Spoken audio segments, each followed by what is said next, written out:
Hello student, welcome to learn with Pankaj official की नई video में। तो आज की इस वीडियो में हम देखने वाले हैं कि सिद्ध कीजिए कि अंडर रूट 5 एक अपरिमेय संख्या है। आपको सिद्ध करना है कि अंडर रूट 5 एक अपरिमेय संख्या है। तो देखिए, अगर आपका अपरिमेय संख्या रहेगा तो हम उसको उल्टा मान लेंगे।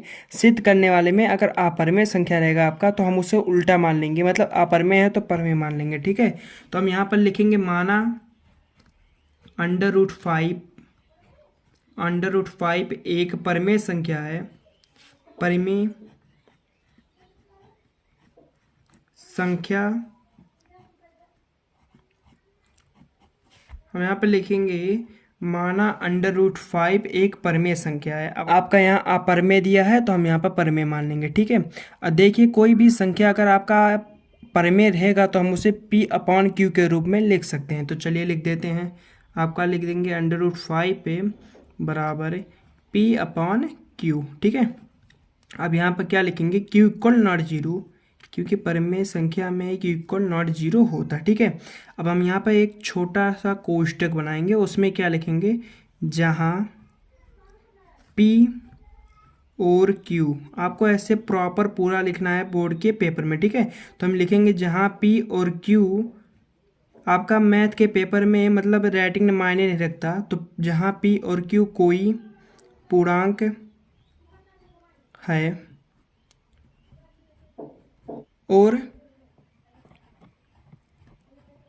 पी और पी और क्यू और पी और क्यू के और पी और क्यू के एक के अतिरिक्त आपको लिखना है कि और पी और क्यू के एक के अतिरिक्त कोई गुणनखंड नहीं है। मैं आपको बहुत ही आसानी से समझा रहा हूँ, आपको ऐसे ही लिखना है। ठीक है,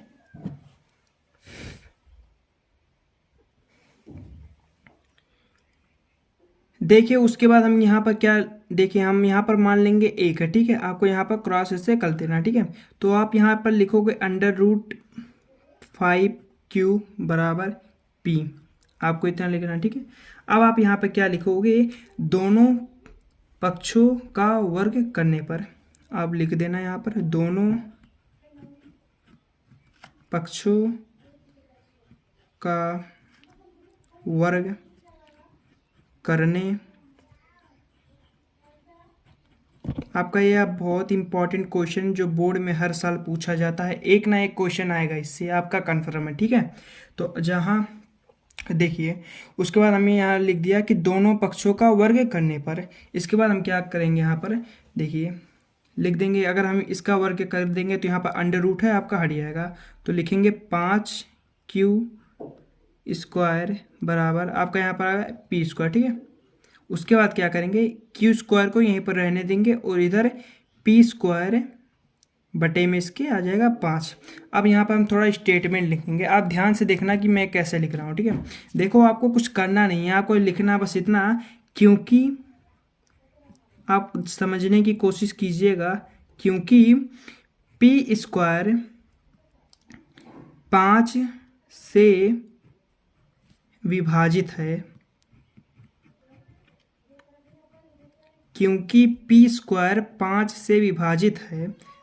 ठीक है, क्योंकि पी स्क्वायर 5 से विभाजित। ठीक है, उसके बाद इसलिए ये पी स्क्वायर 5 से विभाजित है, इसलिए पी भी 5 से विभाजित होगा, पी भी 5 से विभाजित होगा, पी भी 5 से विभाजित होगा। ठीक है, कुछ नहीं करना आपको, यहाँ पर पी स्क्वायर से 5 विभाजित है तो यहाँ आपको लिख देना कि पी 5 से विभाजित होगा। ठीक है, यहाँ पर स्क्वायर हटा देना। इसके बाद हम यहाँ पर लिखेंगे कुछ और है, देखिएगा ध्यान से। हम यहाँ पर मान लेते हैं के, माना 5 के, हम इसे मान लेंगे जहाँ के कोई पूर्णांक है, बस आपको इतना लिख देना, जहाँ के कोई पूर्णांक, बस जहाँ के कोई पूर्णांक है आपको इतना लिख देना है। अब इसके बाद हम क्या लिखेंगे, यहाँ पर क्यू स्क्वायर आपको यहीं से उठाना है क्यू स्क्वायर बराबर, आपको पी हटा देना, सॉरी आपको यहाँ से पी हटा देना, आपको यहाँ लिख देना, आप यहाँ पे माने 5k²। उसके बाद आपका यहाँ पर 5, ठीक है। इसके बाद आप यहाँ पर नीचे थोड़ा देखिए, नीचे आपको क्यू स्क्वायर यही उतार देना है। उसके बाद आपको वर्ग कर देना है इसका 25 का k²। उसके बाद यहाँ पर 5 आएगा, 5 से ये 25 कट जाएगा, वापस वही आपका आ जाएगा क्यू²। उसके बाद 5k²। अब आपका k इधर रह जाएगा, तो देखिए क्यू² बटे में इसके 5 आ जाएगा। उसके बाद आपका k यहीं पर रह जाएगा। तो आपको यहीं पर थोड़ा स्टेटमेंट और लिखना पड़ेगा, बस आपको इतना करके छोड़ देना है। इसके बाद एक स्टेटमेंट और लिखेंगे, उसके बाद आपका 4 नंबर फिक्स। तो देखिए इतना हो गया। अब इसके बाद आपको मैं यहीं पर लाइन खींच देता हूँ एक, इसके नीचे आप लिखना, मेरे पास जगह नहीं तो मैं यहीं पर लिख देता हूँ। क्या लिखेंगे, क्योंकि वही वाला स्टेटमेंट जो हमने ऊपर लिखा उससे थोड़ा सेम ही लिखना है। क्योंकि क्यू² 5 से विभाजित है, क्योंकि क्यू² 5 से विभाजित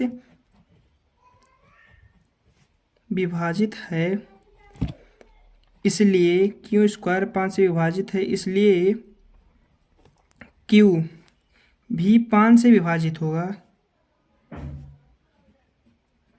आपका क्यू² 5 से विभाजित है, इसलिए क्यू भी 5 से विभाजित होगा। अब क्या लिखेंगे यहाँ, अतः यह विरोधाभास, अतः यह विरोधाभास हमारी त्रुटिपूर्ण कल्पना के कारण प्राप्त हुआ। ठीक है, आपको इतना लिखना है, हमारी त्रुटिपूर्ण, अतः यह विरोधाभास हमारी त्रुटिपूर्ण कल्पना के कारण प्राप्त हुआ है, ठीक है।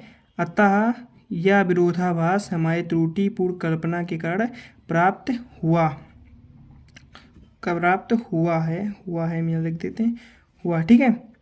हमारी त्रुटिपूर्ण कल्पना के कारण प्राप्त हुआ है। अब इसके बाद क्या लिखेंगे, इसलिए √5 एक अपरिमेय संख्या, बस खत्म। इसलिए √5 एक अपरिमेय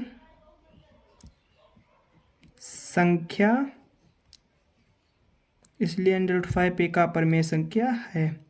बस आपको इतना पूरा लिखना है, आपका 4 नंबर फिक्स हो जाएगा। तो चलिए हम रिवीजन एक बार कर देते हैं कि हमने इसमें क्या किया। देखिए सबसे पहले क्वेश्चन हमें दिया था कि सिद्ध कीजिए कि √5 एक अपरिमेय संख्या, ठीक है। तो √5 एक अपरिमेय संख्या, तो हमने उसे परिमेय संख्या मान लिया। अगर कोई परिमेय संख्या है तो हम उसे p/q के रूप में लिख सकते हैं, जहाँ आपका p और q कोई पूर्णांक है और p और q के एक के अतिरिक्त कोई गुणनखंड नहीं है, ठीक है। उसके बाद हमने क्या किया, यहाँ पर वही समीकरण यहाँ पर उतार दिया और दोनों पक्षों का वर्ग कर दिया, ठीक है। हमने यहाँ पर वर्ग किया, √ हट गया, 5q² बराबर p², ठीक है।